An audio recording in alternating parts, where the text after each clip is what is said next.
Olá, galerinha que pensa fora da gaiola. Hoje vamos conversar num tema um pouco diferente daquilo que a gente normalmente faz, que é falcoaria em si. A produção nos sugeriu avaliar um vídeo, né, dentro de uma questão um pouco mais técnica, de um canal que a gente admira bastante, que parece muito com o nosso, brincadeira. O nosso é que parece com o deles. Na verdade, a estrutura do nosso canal foi montada com base nesse canal que a gente vai conhecer agora, porque é muito legal. E a gente gosta porque traz temas técnicos de uma forma mais simples, ao mesmo tempo que utiliza uma linguagem também bem específica e complexa, de forma que todo mundo consegue entender. É um canal muito bom, vocês não percam tempo, vão lá assistir, porque tem várias matérias muito massa, referente à aviação. É Aviações e Música, na verdade o nome do canal é esse, né? Beleza? Então vai lá, curte e se inscreve, porque é muito legal mesmo. Então vamos analisar, na verdade, um vídeo que ele publicou que envolve aves, e aí chamou a atenção alguns detalhes que a gente pode tecer alguns comentários bem legais em cima disso. Mas só depois da vinheta.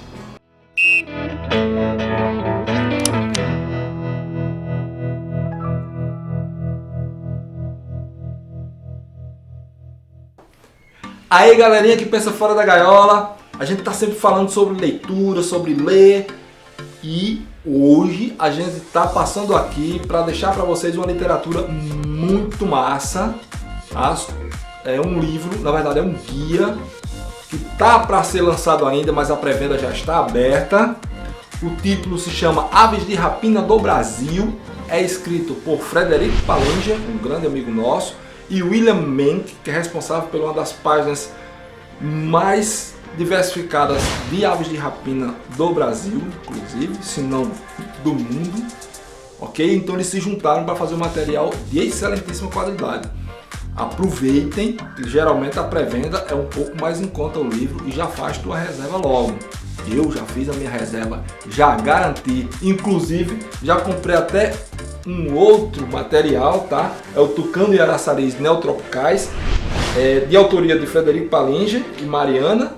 Imagens, cara, de muito boa qualidade, com descrição perfeita das aves. Então, corre lá e faz tua reserva. O link está aqui embaixo, ok? Não esquece, corre antes que o preço aumente. Vai lá. Vamos lá, galera. O canal que a gente vai analisar é o Aviões e Músicas, tá? É um vídeo que ele falou sobre migração de aves e como a aviação se inspirou nessa migração para a construção de aeronaves e do sistema de navegação da aviação.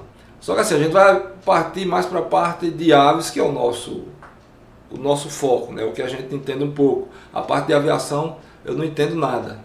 Pelo contrário, eu gosto de assistir os vídeos dele justamente para ver se eu tenho um pouco mais de coragem, que eu não gosto de estar voando em avião não. Para mim, voar foi feito para as aves, por isso que eu vou ave, né? Mas vamos lá. Eu vou passando aqui o vídeo e conforme eu for vendo a necessidade, a gente dá uma pausa e comenta sobre aquilo que ele está falando. Alguns cortes nossos vão ser bem secos mesmo, para a gente poder acompanhar direitinho, porque lógico que a gente não vai assistir, não vai passar para vocês os vídeos todos, só aqueles momentos em que realmente a gente acha necessário tecer alguns comentários. Mas é importante vocês assistirem tudo direitinho, todo o contexto, para vocês entenderem como é o vídeo. Depois vai lá no canal e assiste tudo corretamente. Vamos lá? Quando chega o inverno, principalmente no hemisfério norte, sim, a Terra é um globo e tem hemisférios. O frio faz com que fique mais difícil encontrar comida, além do desconforto térmico. Isso leva muitas espécies de aves a percorrerem milhares de quilômetros para encontrar regiões mais quentes ao sul. E eles voam de uma maneira que a aviação copiou. Ó, que massa!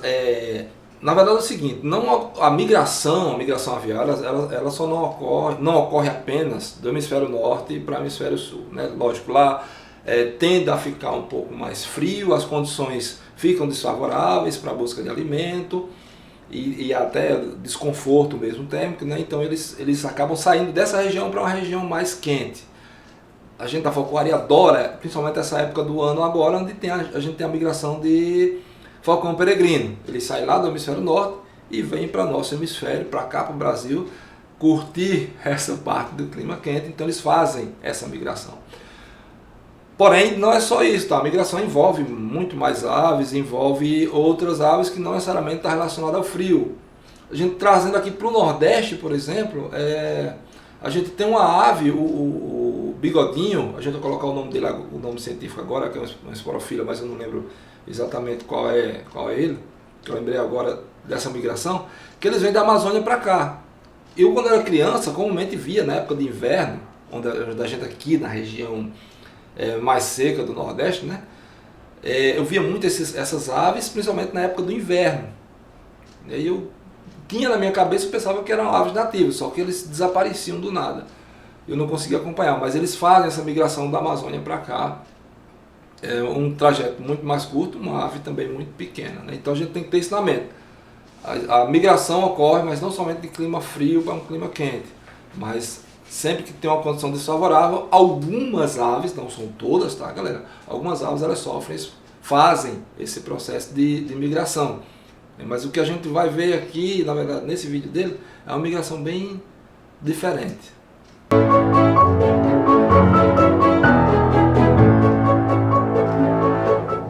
Saudações aeronáuticas, tudo bem com vocês? Tudo bem. Vocês sabem que a aviação copia muita coisa da natureza, né? Vamos ver de onde vem alguns desses conhecimentos que a gente tem. Esse movimento das aves indo de um lugar para o outro, em bando, é chamado de migração. E a maioria das aves migram por conta da temperatura mais baixa. Porém, tem as que migram para evitar temporadas de seca, ou chuvas fortes, ou para ir em um local onde a comida é mais abundante. Ou vão só para a Disneylândia mesmo. Tirando a parte da Disneylândia, né? É isso aí que a gente falou, né? Elas não migram somente por conta do frio, mas sempre que tem uma reação, tem uma condição adversa, elas tendem a sair daquele local para buscar condições mais favoráveis. Essas aves viajam em grupos e é comum vê-las voando em uma formação parecida com a letra V, como muitas esquadrilhas de aviões militares também fazem. Quando elas se espaçam adequadamente, as aves podem alcançar posições ideais que reduzem o arrasto de todas as aves na formação. Só que nem todas as aves se beneficiam igualmente. A ave líder tem que trabalhar mais duro, porque voa com o ar mais limpo, sem ser perturbado. O upwash que o líder cria, né, que essa ave cria, melhora a aerodinâmica das duas aves que estão logo atrás dele. E essas duas melhoram ainda mais as condições para as próximas duas aves na fila. Isso resulta em uma redução da resistência do ar, reduzindo parte do arrasto que as aves teriam de superar. Assim, cada ave que está atrás de outra ave sente uma redução no arrasto. A maior parte do benefício vai para as aves que estão mais atrás, mas a ave da frente ainda ganha alguma redução no arrasto. A presença de duas aves logo atrás do líder ajuda a dissipar o downwash das pontas das asas da ave líder e reduz o arrasto induzido que ela experimenta. É muito massa, porque isso funciona, tudo muito perfeito, tudo muito bem engrenado, né? Tudo que ele está falando aí é perfeito, é física. Não tem nada de muito biológico, é física. A gente vai avaliar também a parte comportamental. Tem que estar essa engrenagem perfeita. A natureza ela trabalha com economia, né? Quanto mais economia você faz, quanto menos gasto desnecessário você faz, melhor para você. Então o que esses caras fazem, né, ao voar em bando é justamente se beneficiar de alguma forma. E o benefício que eles conseguem é diminuir a quantidade de energia gasta durante esse deslocamento, aproveitando justamente essa questão física de diminuição da resistência do ar e facilidade de deslocamento nessa coluna.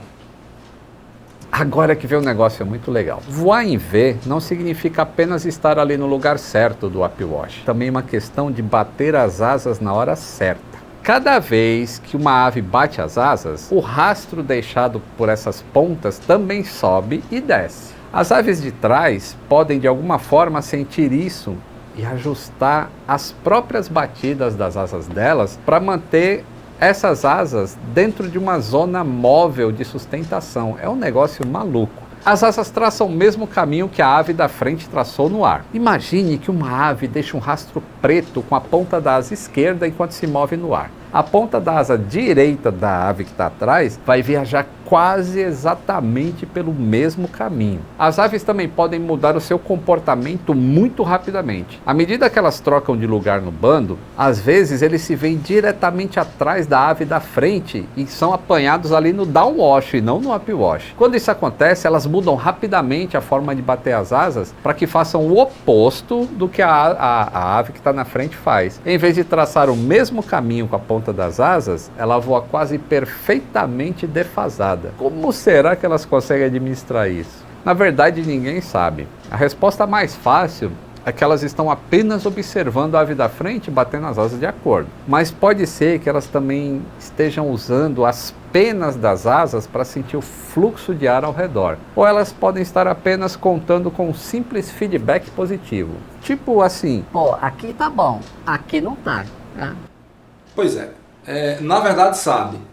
E é justamente essa parte que ele deu uma debochadazinha. Aqui tá bom, aqui não tá. Mais ou menos isso, tá? Lógico que isso acontece de uma forma bem mais complexa. Mas veja bem, cada animal, ele nasce com uma pré-programação. Se a gente equiparar ali o animal a um sistema de computação, um computador, cada animal ele nasce com uma programação específica para determinados tipos de coisa, tá? É o que a gente chama de comportamento inato. O cara já nasce sabendo. A gente também já nasce sabendo. A gente já nasce sabendo mamar, por exemplo. A gente já nasce sabendo se segurar. Eu nunca fiz, mas se tu pegar uma criança e colocar, um recém-nascido, e colocar para ele segurar no varal, quando ele se firmar, você pode soltar que ele não vai cair. Isso é um comportamento inato. Isso ainda é vestígios evolutivos da época que a gente ainda tinha muito pelo e tinha que se agarrar da mãe para poder não cair. Então, esse é o comportamento inato. Então, cada indivíduo ele nasce com a pré-programação já formada. O que ele tem que fazer é ajustar essa programação para que fique mais dentro da sua realidade atual. E isso é o aprendizado. E é justamente o que acontece com as aves. Elas já nascem sabendo que tem que voar. Numa organização mais ou menos hierárquica. Agora, qual o melhor local para ela ficar? Mais para a direita, mais para a esquerda, mais para cima, mais para baixo? Isso é aprendizado. É tentativa e erro. Ela vai testar uma altitude ou uma distância que fique mais confortável para elas, porque elas percebem, elas sabem a densidade do ar, tem como elas saberem a densidade do ar, a resistência do ar, como elas estão se cansando mais ou menos. Isso tudo é perceptível, elas têm receptores táteis para isso. Elas conseguem perceber essas dificuldades.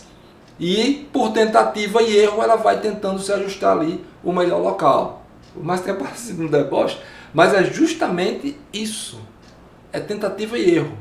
Elas tentarem se ajustar à melhor posição que tem.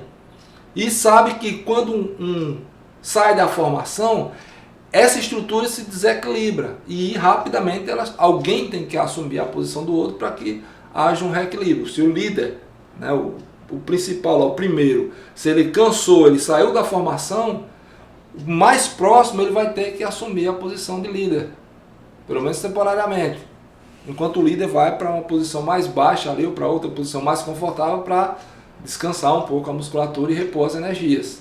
Ao mesmo tempo que o último, por exemplo, ele está cansando porque está sofrendo um arrasto maior, ele vai se deslocar um pouco mais para frente.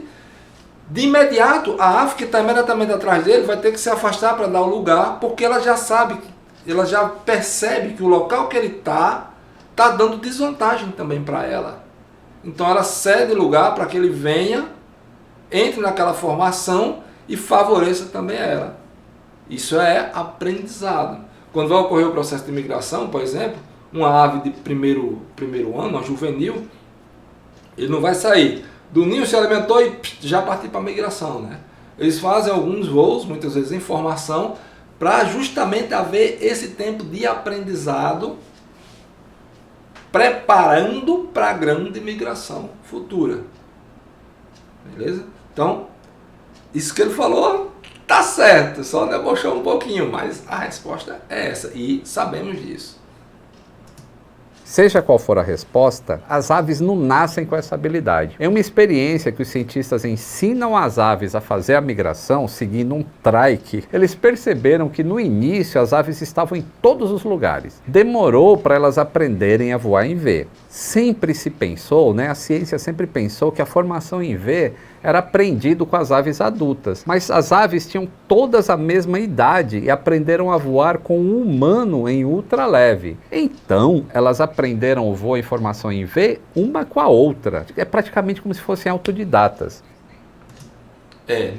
Como a gente falou agora há pouco. Na verdade, elas não aprenderam um com a outra. Elas já vêm com a carga genética para isso. Elas já vêm com um comportamento inato para isso. O que faz é somente o ajuste. Então, não é bem que elas aprenderam com o cara que estava lá no ultraleve. Elas só aprimoraram melhor a sua estrutura de voo. Isso é comum, esse experimento, na verdade, é até comum de se fazerem. Antes faziam com mais frequência, para justamente determinar como é feito esse comportamento. Eles criavam os animais, chocavam os animais de chocadeira, os animais nunca tinham tido contato com ninguém, e o cara ensinava a voar através de ultraleve, que as aves começavam a segui-lo, pensando que ele era o líder, ou a mãe, enfim. É aquilo que a gente falou lá, parte, quando a gente fala de imprintados, Então tem a ver com aquele comportamento de imprint. Então elas começam a voar ali, meio que tentando seguir o líder, ou a mãe, ou o que for. Mas elas já sabem que tem que voar em bando, já tem essa programação. O ajuste fino é que é feito com a experiência. Okay? Então é bom a gente salientar isso. Mas nem todas as aves podem tirar proveito da formação em V, tá? Os passarinhos pequenos movem as asas muito rapidamente, com uma alta frequência, e de forma mais caótica. Já viram andorinha voando? É muito maluco. E aí os redemoinhos que essas batidas rápidas criam não são consistentes o suficiente para produzir o upwash necessário para uma ave de trás. Vê só, esse caso das andorinhas não é uma migração. Essa estratégia de voar em bando ali, tudo misturado, formando um redemoinho, não é uma estratégia de migração para ganho de energia, para poupar energia. Isso entra numa outra categoria, que é fuga de predador. É um comportamento muito massa que tem um nome específico, chamado diluição da predação. Quanto mais indivíduos num bloco, mais difícil é para o predador ver qual é o indivíduo que está mais fraco ou mais forte e até conseguir focar no indivíduo para capturar. Então, além de que eu estando sozinho, eu tenho 100% de chance de ser predado. Eu estando mais 200 pessoas, essa minha chance de ser predado vai diluir nessas 200 pessoas. Então é isso que ocorre com as andorinhas, assim como outros animais. A migração dos gnus na África, por exemplo, que são bandos de gnus migrando todo mundo junto. Ali é diluição da predação. Eles vão se diluir e as chances de ser predado acabam sendo menores. Não é uma estratégia de migração, é uma estratégia de evitar a predação ou diminuir as chances de predação. E mesmo aquelas que movem as asas mais lentamente não geram um vórtice útil se elas forem pequenininhas. E os aviões, embora eles possam explorar esses benefícios do voo em formação, inclusive a Airbus lançou um estudo recente de travessia oceânica de um avião. Eles se encontrariam numa rota e voariam no mesmo nível, um pouquinho diferente, para um pegar o upwash de outro, mas na realidade está muito longe de ocorrer ainda. Porque a gente ainda está atrasado na capacidade da nossa tecnologia de sentir o ar e se adaptar a ele para um desempenho ideal. O voo em formação próxima entre um grupo de aeronaves é frequentemente difícil de manter por causa da turbulência criada pela aeronave que está lá na frente, o líder. Inclusive já teve até um acidente, não sei se vocês lembram, já falei disso, mas vai ter um vídeo só sobre isso. Um Starfighter, um F-104, estava voando em formação, tirando foto de um XB-70 Valkyrie, e quando o Valkyrie começou a inclinar as asas para baixo, para a sessão de fotos, isso gerou um vórtice que pegou no F-104, que girou e bateu na traseira, na deriva do XB-70 e tivemos a perda dos 2 aviões e 2 vidas também. Para um avião ter a capacidade de ajustar o seu voo como uma ave, ele teria de ter alteração da geometria das asas, um acionamento instantâneo de flaps, speed brakes, trem de pouso, tudo isso em voo. E aí a poder mudar a configuração de apenas uma das asas, ver se isso é possível. Também mudar radicalmente a posição do CG em voo, ou seja, não dá. Uma coisa é biologia, né? Outra coisa é mecânica criada por humanos, né? Uma ave voando, a complexidade que é uma ave voando, não tem como uma máquina imitar, por mais tecnologia que a gente tenha. Não dá, porque são sistemas individuais. Uma asa ela consegue ter variações de mudanças de conformação, de configuração das penas, da ponta da asa para o meio da asa, das de cobertura, de forma instantânea, como a gente correr em zigue-zague. Então você acaba tendo uma complexidade de movimentos, porque você tem musculaturas específicas para isso e variadas para isso. Então dificilmente você vai ter uma máquina que consiga fazer a mesma coisa que uma ave faz, porque a ave reage imediatamente à alteração do ambiente. Porque tem uma anatomia criada para isso. Uma aeronave não tem, é uma coisa mais, por mais movimentos que tenha, mas é uma coisa um pouco mais estática, né? Então não tem como a gente chegar na biologia. A gente vai apenas pegar a biologia, utilizar como inspiração e fonte de alguns conhecimentos para poder criar algumas coisas para a gente. Mas chegar lá, cara, são milhões de anos. Não é fácil assim, não. Nem nave de filme de ficção científica é capaz de fazer tudo isso. Apesar disso, talvez um dia a gente possa desenvolver tecnologias avançadas que tornem as aeronaves ao menos tão sensíveis ao ambiente como é o corpo de uma ave. Assim a gente vai poder então fazer o melhor uso do voo em formação para melhorar de alguma forma a eficiência dos aviões em voos ultralongos. Duvido muito que a gente consiga fazer uma aeronave que consiga chegar ali muito próximo do que a gente encontra hoje com as aves, porque é muito dinâmico. Mas lógico que é válido, o conhecimento está na natureza, né? As respostas para nossas perguntas estão aqui na natureza, tá? Só resta a gente aplicá-las, entendê-las e fazer com que aquilo ocorra da melhor forma possível dentro da nossa realidade, assim como as aves fazem com o aprendizado. Esse aprendizado de migração, por exemplo, onde elas já têm uma programação, o que elas fazem é trabalhar no aprendizado para que elas exerçam aquele comportamento da forma mais adequada possível. Bom demais, massa demais. A natureza é espetacular, cara, espetacular. Tem que saber olhar, tem que olhar para a natureza, saber interpretar as nuances que existem. Mas no mais, poxa, um vídeo muito massa, muito instrutivo, né? Claro que essa parte a parte técnica de aviões eu nem entro, porque isso aqui é coisa muito técnica, eu não tenho conhecimento para isso, mas a parte de aves que a gente pode ter um conhecimento mínimo ali, a gente pode debater um pouco mais, para ficar um pouco mais interessante, né? Enriquecer ainda mais esse vídeo. Beleza? Não esqueçam, vão lá, curtam Aviões e Músicas, se inscrevam, curtam, canal muito massa. Também não se esqueçam de se inscrever no nosso, quem não está inscrito ainda, se inscreve aqui no nosso, dá teu like, porque isso ajuda a gente a ir mantendo esse canal ativo e com vídeos melhores e mais legais para todo mundo. Show de bola? Bons voos a todos e até o próximo vídeo.